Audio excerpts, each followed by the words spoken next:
Magandang araw mga bata! Ngayon ay nasa ikatlong linggo na tayo sa mathematics. Panibagong linggo, panibagong aralin na naman na paniguradong kapupulutan ninyo ng aral.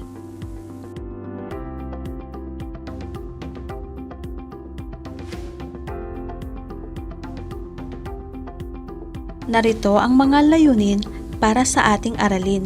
Ang una, pagpaparami ng bilang na may 2 hanggang 3 tambilang sa isang tambilang ng walang muling pagpapangkat. Pangalawa, pagpaparami ng bilang na may 2 hanggang 3 tambilang sa isa na may muling pagpapangkat. Pangatlo, pagpaparami ng 2 tambilang sa 2 tambilang na wala muling pagpapangkat.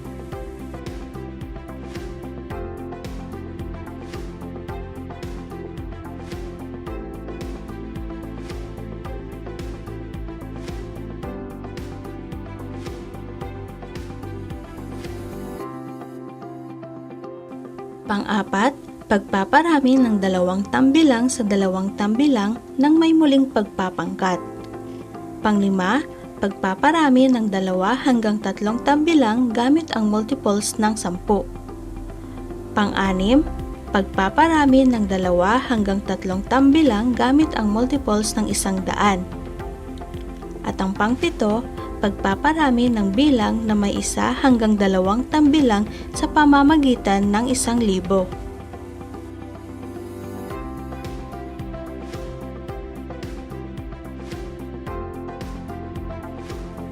Bago natin simulan ang aralin, magkakaroon muna tayo ng balik-aral. Ating balikan ang bahagi ng pamilang na pangungusap sa pagpaparami. Halimbawa, 6 times 5 is equal to 30. Ang 6 ay ang tinatawag na multiplicand. Ang 5 naman ang multiplier. At ang 30 ang product.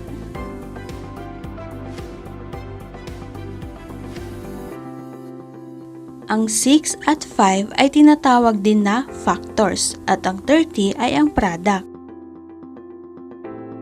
Kaya naman, ang factors ng 30 ay 6 at 5.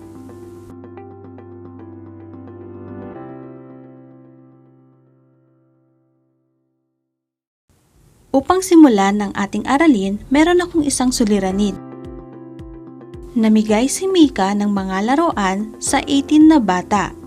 Bawat bata ay nakatanggap ng 15 na iba't ibang klaseng laruan. Ilan lahat ang laruan na ipinamimigay sa 18 na bata?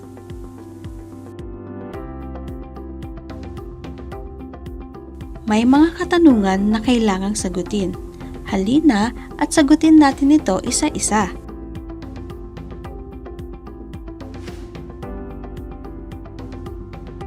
Ang unang katanungan, sino ang namimigay ng laruan?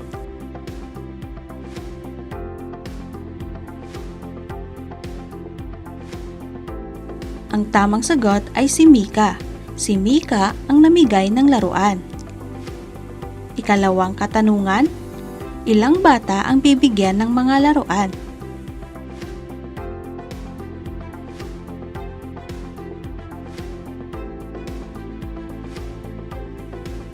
Tamang sagot ay 18 na bata ang bibigyan ng laruan.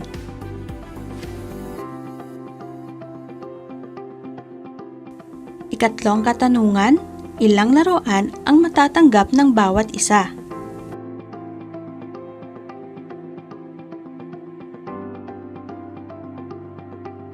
Ang tamang sagot ay 15 na iba't ibang klaseng laruan.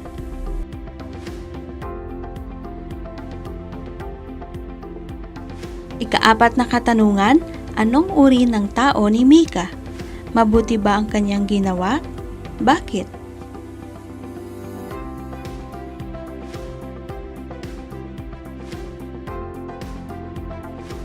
Tamang sagot ay, siya ay isang mabuting tao dahil namigay siya ng mga laruan sa mga bata.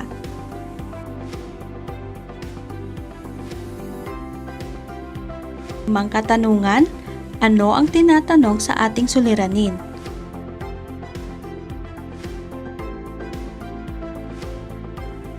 Ang tamang sagot ay, Ilan lahat ang laruan na ipinamimigay sa 18 na bata?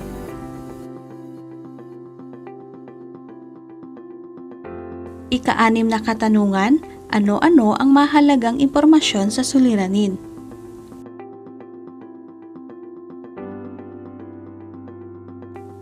Ang tamang sagot ay 18 na bata at 15 na iba't ibang laruan. At para naman sa ika-7 katanungan, anong operasyon ang gagamitin para makuha ang tamang sagot?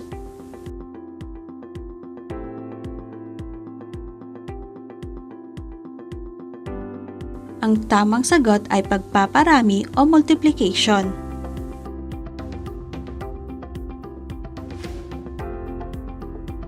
Ang ika-8 katanungan, ano ang pamilang na pangungusap?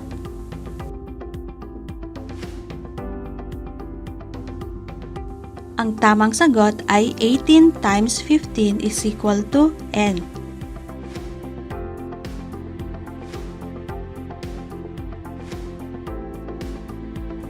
At ang panghuling katanungan, paano nakuha ang sagot? Panoorin ang susunod na video. Paano nga ba natin nakuha ang tamang sagot? 18 times 15. Ang 18 ay ang multiplicand at ang 15 ay ang multiplier. Alamin muna natin ang place value ng mga bilang. Sa 18, ang 8 ay ang isahan. Ang 1 naman ay ang sampuan.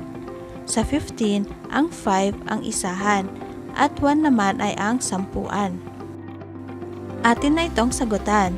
18 times 15. Ang unang hakbang ay i-multiply muna ang isahan sa multiplicand at multiplier. 8 times 5 ay 40. Ilagay ang 0 sa ilalim ng 5, nakahilera ng 8. Muling pangkatin ang 4 sa sampuan. Ang ikalawang hakbang ay i-multiply ang tambilang sa sampuan ng multiplicand at isahan sa multiplier. 1 times 5 ay 5 at idagdag ang 4 na ating pinangkat. Kaya naman, 1 times 5 plus 4. Ito ay 9. Isulat ang 9 sa ilalim ng sampuan.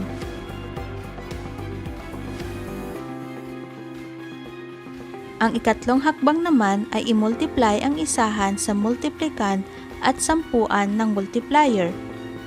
8 times 1 ay 8. Isulat ito sa hileran ng sampuan sa ilalim ng 9. Ang ika-4 na hakbang ay i-multiply ang sampuan ng multiplicand at multiplier. 1 times 1, ito ay 1. Isulat ang 1 sa kaliwang bahagi ng 8. Ang huling hakbang ay pagsasamahin o i-add ang mga products. Ibaba ang 0 dahil wala namang bilang na i-add sa kanya. 9 plus 8 ay 17. 1 plus 1 ay 2. At ang sagot ay 270. Kaya naman, 18 times 15 ay 270 at ito ang bilang na ipinamigay ni Mika na laruan sa 18 na bata.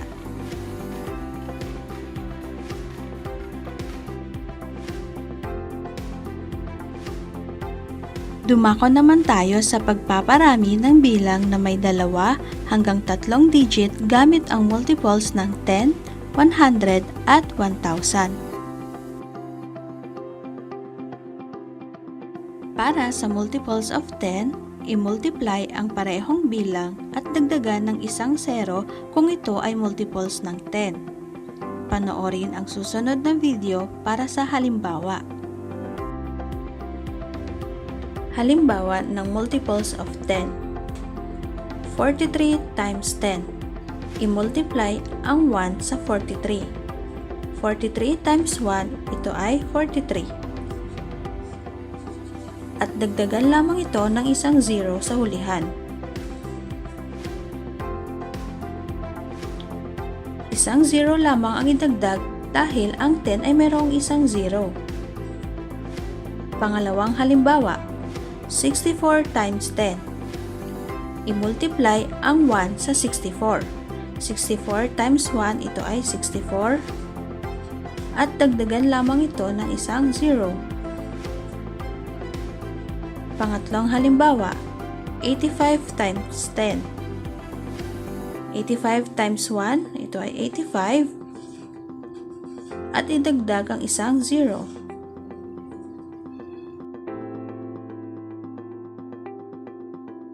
Para naman sa multiples of 100, sa multiples ng 100, i-multiply ang parehong bilang, dagdagan ang 2 0 sa dulo.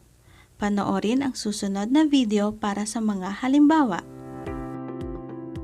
Halimbawa ng multiples of 100. 7 times 100. I-multiply ang 1 sa 7. 7 times 1 ay 7. At dagdagan lamang ito ng 2 0. Bakit 2? Dahil ang 100 ay mayroong 2 0. Pangalawang halimbawa, 12 times 100.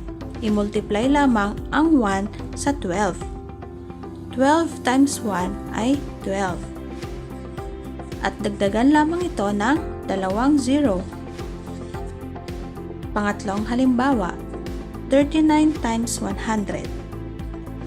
I-multiply ang 1 sa 39. 39 times 1 ay 39. At dagdagan ulit ito ng 2 0.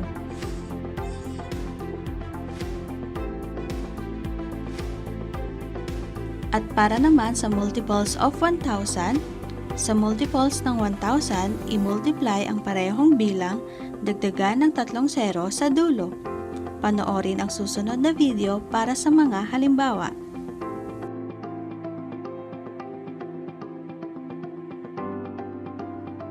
Halimbawa ng multiples ng 1,000. 32 times 1,000. I-multiply ang 1 sa 32. 32 times 1 ay 32. Dagdagan lamang ito ng 3 0. 3 dahil ang 1,000 ay mayroong 3 0. Pangalawang halimbawa, 65 times 1,000. I-multiply ang 1 sa 65. 65 times 1 ay 65. At dagdagan ng 3 0.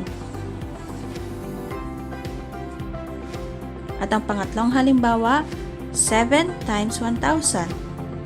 I-multiply ang 1 sa 7. 7 times 1 ay 7. At dagdagan ito ng 3 0.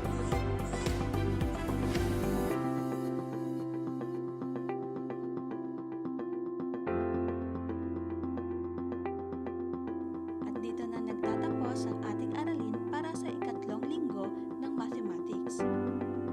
Sana ay mayroong kayong napulot na aral sa maikling video lesson na ito.